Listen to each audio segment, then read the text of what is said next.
Oras nang sambahin ang ngalan mo,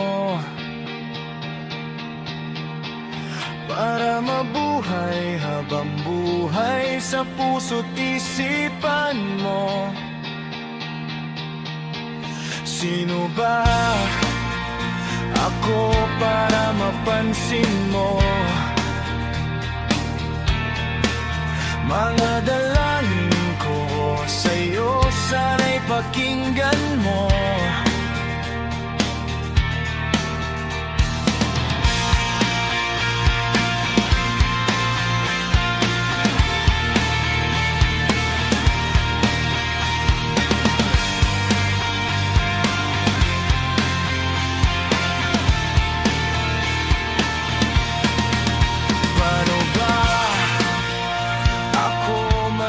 Isang santo para makasama kita dyan sa tabi ng trono mo.